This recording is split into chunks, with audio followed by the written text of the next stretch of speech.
Buenas noches. Nosotros vamos a presentar la última práctica que realizamos que corresponde al efecto Hall. El objetivo de esta práctica es utilizar el efecto Hall para realizar distintas mediciones de la intensidad del campo magnético y verificar ciertas dependencias de variables involucradas en expresiones teóricas que veremos más adelante. En resumen, lo que se realizó en esta práctica fue utilizar una punta de Hall de arsenuro de indio para realizar mediciones del voltaje de Hall y con esto medir el campo magnético en diferentes situaciones. El efecto Hall fue descubierto por Edwin Hall en 1879, intentando resolver la pregunta de si los campos magnéticos interactúan con los conductores o con las corrientes eléctricas. En el experimento, él notó que si los campos magnéticos interactúan con las corrientes, entonces éstas deberían de acumularse en un borde del alambre conductor y por ende inducir un voltaje que debería ser medible. A este voltaje medible se le denominó voltaje de Hall. Aquí a la derecha de la foto de el buen Edwin Hall tenemos un diagrama que nos va a permitir explicar cómo ocurre este fenómeno. Tenemos un conductor con unas dimensiones aquí marcadas con un espesor de medida T, un ancho W y un largo L. Bueno, tenemos una diferencia de potencial, esto induce una corriente en dirección X y posteriormente tenemos también un campo magnético en dirección Z. Ahora, este campo magnético que está en dirección Z va a interactuar con la corriente por la fuerza de Lorentz, lo que va a hacer que se desvíen. En este caso tenemos, por ejemplo, aquí en el diagrama un electrón. Este electrón, por la interacción con la fuerza de Lorentz, se va a desviar, en este caso, hacia la dirección negativa del eje Y, lo cual va a generar una diferencia de potencial en el mismo conductor que está marcado aquí por esta VH, que en este caso sería el voltaje de Hall. Los portadores de carga en la corriente están sujetos a dos fuerzas. Por un lado, está la fuerza eléctrica proveniente precisamente de esta acumulación de carga que se da en los bordes del conductor y además, pues la propia fuerza de Lorentz, ¿no? Debemos destacar que estas dos fuerzas son opuestas y eventualmente si se puede llegar a un régimen estacionario en el que en efecto, ahora sí, las fuerzas se cancelarán mutuamente y se igualan a cero. Entonces, por un lado tenemos la fuerza eléctrica, el campo eléctrico va a estar dado por este voltaje, que luego lo llamaremos voltaje de Hall, y dividido entre la distancia entre, digamos que las dos placas, podríamos llamarlas, entre la cara positiva y la cara negativa, que es precisamente este ancho W. Esto lo igualamos a la fuerza de Lorentz, que aquí ya hemos eliminado las cargas, y vamos a tener un producto de la velocidad por el campo magnético, en particular su componente perpendicular. Ahora bien, la velocidad de los portadores de carga la podremos reescribir aquí con estas expresiones de la esquina superior derecha. La densidad de corriente es el producto de la densidad de carga por la velocidad y luego esto dividido entre el área va a ser la corriente. Y sustituyendo esto en el voltaje, obtenemos esta expresión. Vamos a cancelar las anchuras y obtenemos al final este producto de la corriente IC por el campo magnético, su componente perpendicular, dividida entre rho teta. Y a esta 1 entre rho teta la vamos a llamar CH, constante de Hall, que es característica de los materiales, es decir, para cada material es distinta, y es utilizada también para convertir voltaje a campo magnético. Aquí tenemos un listado de lo que se utilizó para realizar este experimento. Utilizamos una fuente de voltaje directa, un electroimán, la punta de Hall, que ya se explicó que es de arsenurio de indio, una fuente de control para la punta de Hall, perdón, 3 multímetros y un imán permanente. En el experimento uno se utilizaron tres corrientes de control y al variar la corriente del electroimán fuimos realizando mediciones del voltaje que marcaba la punta de Hall, estando esta fija.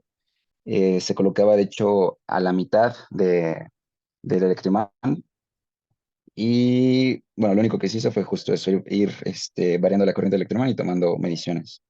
Posteriormente, en el experimento 2 lo que se hizo fue utilizar tres corrientes de control distintas y dos corrientes del electroimán. Y lo que hicimos fue variar la orientación de la punta Hall. Realmente se mantuvo en la misma posición que en el experimento uno, pero ahora lo único que cambió fue eso, que fuimos variando la orientación y por lo tanto la forma en la que incidía el campo magnético del electroimán iba a ser distinta. Lo que nos interesaba ver era cómo esta variación en el ángulo afectaba las mediciones registradas por la punta de Hall. Después, para el experimento 3 lo que se hizo fue cambiar la posición de la punta Hall, pero ahora mantuvimos la misma orientación, tratando que el campo magnético incidiera de forma ortogonal.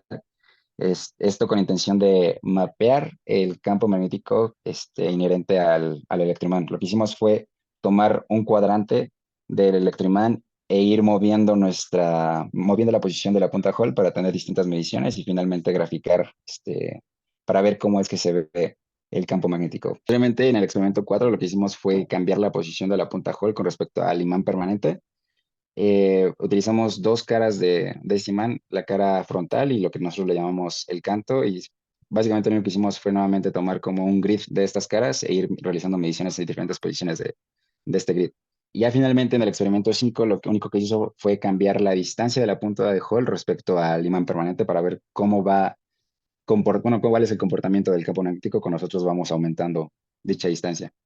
Aquí, como primer paso, y esto es como que un paso previo a cada uno de los experimentos descritos, fue encontrar una relación entre voltaje Hall y campo magnético, ¿no?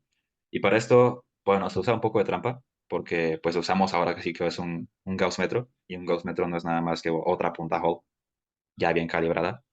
Entonces, para más o menos en la misma posición en que colocábamos la punta Hall del experimento, colocamos el Gauss-metro y medimos a mismos intervalos el campo magnético producido. Y pues encontró que este Gauss-metro es de tal manera que, o más bien que el electroimán, mejor dicho, el electroimán está ajustado de tal manera que 1 mA de corriente suministrada da un Gauss de campo magnético. Y con este resultado, esto nos va a servir en conjunto con el resultado del experimento 1, encontrar la constante de Hall y qué es lo que nos da básicamente la relación entre voltaje Hall y campo magnético. ¿Ok? Entonces, estos son los resultados del experimento 1. Con, como se dijo, tres corrientes de control y se encontraron tres constantes de proporcionalidad. ¿Qué vamos a hacer con esas constantes de proporcionalidad? Bueno, eh, aquí tenemos que el voltaje Hall, pero además tenemos que la corriente, más bien el voltaje Hall, es proporcional, y aquí ya me casé a esta constante, a la corriente del electroimán, ¿no? Despejando un poco, podemos ver que la constante de Hall se relaciona eh, con el espesor, con las constantes de proporcionalidad y con la corriente de control, ¿no? Aquí pongo este factor de G entre MA, que es precisamente lo que encontramos aquí, en esta parte, ¿no? Entonces, teniendo estas tres constantes de proporcionalidad, sabiendo que el espesor, y esto viene del manual, son 0.15 milímetros, pues nos da una constante de Hall de 2.85 por 10 a la menos 4 metros cúbicos entre Coulomb. Las unidades son de 1 entre densidad de carga. Bueno, aquí vemos los resultados correspondientes del experimento 2, que nada más para recordar lo que hicimos fue variar la orientación de nuestra punta de Hall con respecto al flujo del campo magnético. Tenemos aquí las tres gráficas correspondientes a cada una de las tres corrientes que se utilizaron y vemos cómo claramente tenemos un comportamiento cosenoidal en cada uno de los tres casos. Solo es importante mencionar que nosotros consideramos como 0 grados una orientación ortogonal con respecto al flujo del campo magnético. Por lo mismo estamos teniendo un máximo en cero y un mínimo en 180 grados. Lo único que va a cambiar en cada una de los tres casos es la amplitud. Como se mencionó antes, utilizamos dos corrientes distintas del electroimán. Aquí lo que estamos viendo es justo el gráfico correspondiente a la segunda corriente, que en este caso fue de 900 microamperes. No, perdón, miliamperes. Entonces, básicamente lo que estamos haciendo es duplicar la corriente con respecto a la corriente anterior, que fue de 459 miliamperes, si no me equivoco. Y vemos que tenemos el mismo, sí, no, 450 de hecho, una disculpa. Mm. Y vemos que se obtiene el mismo comportamiento, pero con un factor de 2 adicional. Pero ahora, de estas dos gráficas, lo que podemos confirmar es que efectivamente el voltaje Hall es proporcional a la corriente suministrada y además es proporcional al campo magnético del electroimán y depende, bueno, también tenemos una proporcionalidad con respecto a la dirección del campo magnético. Bueno, ahora lo que estamos viendo aquí son las gráficas correspondientes al experimento 3. Nuevamente, nada más para recordar, lo que hicimos fue mapear ahora sí que el campo magnético del electroimán. Entonces, recordemos lo que hicimos fue mapear nada más un cuadrante y es por eso que vemos como un cuarto de como una sábana que estuviera como envolviendo una montaña, por así decirlo. En esta gráfica no tenemos realmente muchos puntos, creo que tomamos 5 mediciones por en un 5. cuadrante de 5 por 5. Pero posteriormente lo que hicimos fue realizar una interpolación utilizando Python para que se viera un poquito más limpia la gráfica y así es como se ve. Y también destacar aquí que este máximo corresponde al centro, ¿no? Nos movimos horizontal y verticalmente en una malla que definimos por ahí. Pero ese máximo es el centro y nos vamos alejando. Ujú. Entonces, bueno, pasamos ahora a mapear, a explorar más bien el campo del imán de ferrita, ¿no? lo que hicimos fue colocar la punta Hall pegada al imán, es decir, paralela al mismo y pegadita a la superficie, y registramos los voltajes Hall, ¿no? Y obtenemos pues esta especie de, esta gráfica toda rara, que si ponemos atención, vemos cómo en los extremos, al menos en esos extremos claros, aumenta mucho el campo respecto del centro, ¿sí? Y este extremo azul que baja de intensidad, incluso se vuelve negativo, lo atribuimos a los bordes de mala calidad que tiene el imán, ya que está roto y le faltan piezas o le faltan pedazos más bien. Pero vemos también que un poco antes empieza a subir, ¿no? Y de hecho, explorando el campo electroimán, pues fue lo que se encuentra en los bordes de el campo aumenta, ¿no? El campo aumenta en magnitud respecto del centro. Ahora bien, también medimos el campo pegado al canto. Lo que llamo canto es estas como que las caras laterales, ¿no? Y también medimos en varios puntos y observamos algo muy curioso. Que en un extremo, por ejemplo, en un extremo que marco como 1.0, vale 20, y en el menos 1.0 vale menos 20. Entonces, es como que muy lineal, ¿no? Y en el centro pasa por cero, ¿sí? Estas dos gráficas, o estos dos comportamientos, nos hacen concluir que el campo el magnético electroimán tiene una cara como esta, ¿no? Eh, Siempre sale perpendicular a la superficie y se forman como que estos buclecitos alrededor de las esquinas, que, bueno, a lo mejor de esas gráficas no se puede concluir muy bien, pero este dibujo fue más que nada hecho junto con esas gráficas en observaciones de escaneos a lo largo del campo magnético y vimos que más o menos se podía comportar de esta manera.